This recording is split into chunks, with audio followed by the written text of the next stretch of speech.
In this video we're going to be doing the Ultimate Super Trainer Shootout. We are going to be comparing the Hyperion Max 2, the Magic Speed 4, the DV8 Nitro 3, the Speed 4 and the Neo Vista, and I'm going to tell you which one is best and why.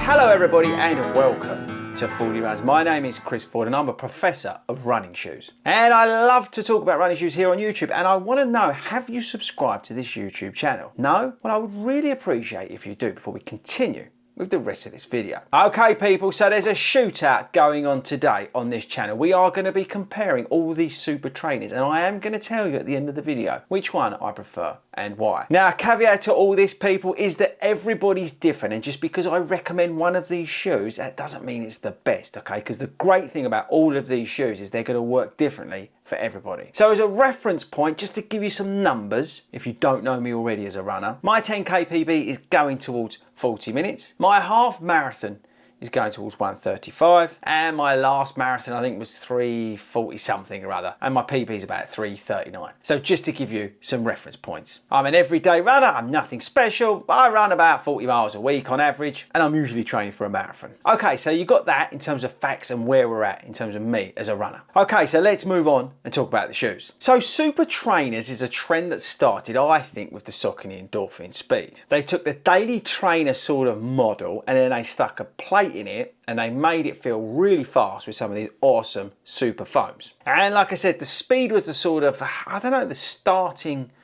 shoe for us all, and the versions I feel have got better over time. So Speed 4 is about £180. You can get it a little bit cheaper now. 8mm drop, 36mm stack in the heel. You've got a TPU plate and you've got the Power Run PB foam running all the way around the shoe. You've also got Speedwell technology in here, which is helping you from heel to toe and transition. You've got the XT 900 outsole and one of the best uppers out there. Shoe fits true to size and it's great at doing everything. And all these shoes are great at doing everything, because that's the point of a super trainer. It is that training shoe but also race day shoe. Okay, moving on, Neo Vista. So this shoe is £150, 8mm drop, over 40mm of stack in the heel. You've got the wave plate underneath with the foam coverage. You've got the Energy NXT foam with the smooth speed assist. Again, very similar to what we've got with the Speed Roll. Fits true to size, about 280 grams, I think.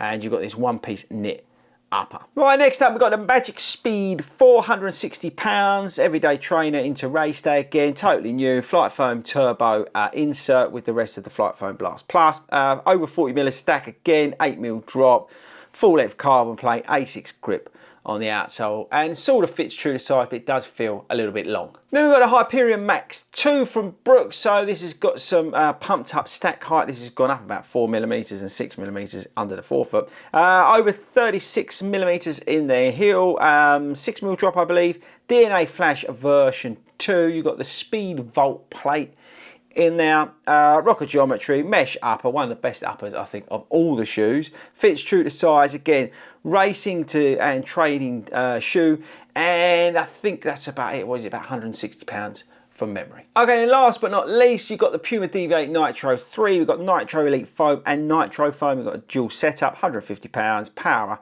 Run plate, 39mm of stack now, that's been increased, 10mm drop, which will put some people off, and I think it's about 290 odd grams. You've got Puma grip on the outsole, which is just awesome, and a nice amount of comfort, and that's probably about it. Oh, does fit very narrow. Okay, so out of these shoes, let me know in the comments, which do you prefer, which do you own, and why? Okay, so what I'm now going to do is I'm going to rank these. Just realised we've got 5 shoes, 1 to 5, and number 1 being my preference. So in 5th place is the Puma. Now for some reason, and I think it's to do with the increased stack, it's just not working as well as the previous version. Now again, all of these shoes, right, are very good. I don't dislike any of these shoes. But for me, apart from the fact it's narrow, it's just something lost. I think it's to do with the stack height increase. The plate and the foams don't seem to be in sync as they did in version 2. So this shoe is in 5th place. In 4th place is the Magic Speed 4. Now this is a firm ride, and I think it's a bit cheeky that they keep going on about the Flight Foam Turbo in here because it's only a little fraction here. And do you really notice it? Yeah, no, but not really. You've got the Flight Foam Blast Plus, which is just the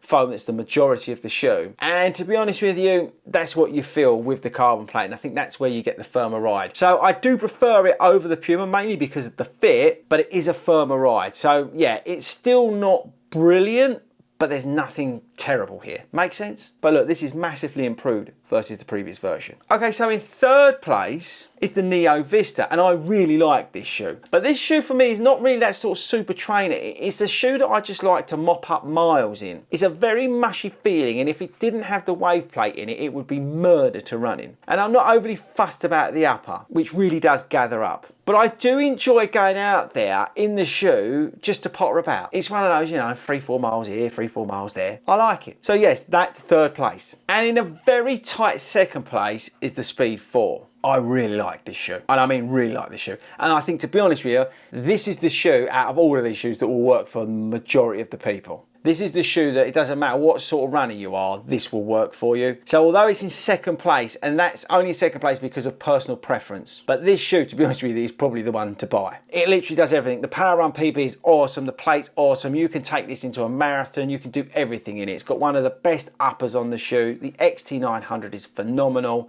It is a really good shoe. But my personal preference, and it's got nothing to do with the fact that we work with Brooks, because I know that's coming, is these, the Hyperion Max 2. This shoe, for whatever reason, I don't know what it is, it just works for me. The blend of the midsole with the plate, I just feel like I can really hold a nice steady pace in it. I can do the sort of different runs that I want to do in it. The fit fits really nice for me, again, the way my foot is. I like the fit, I like the feel, I love the laces, and everything just works for me. But look, out of these 5, if I had to recommend, I'd recommend them all, to be honest, but if I had to recommend one, it would be the Speed 4, because I think it does whatever all these other shoes do really well. But my personal preference, so if you're like me, then this, the Max 2, is the one I go for. So there we go, Super Shoe Shootout. Which one do you pick? Which one do you want to own? Which one do you own? Any of those take your fancy? Let me know in the comments. But that's it from me, guys. Hopefully this was useful for you. I really like doing these videos. But let me know if you want to see some more of this sort of stuff, and I'll catch you later.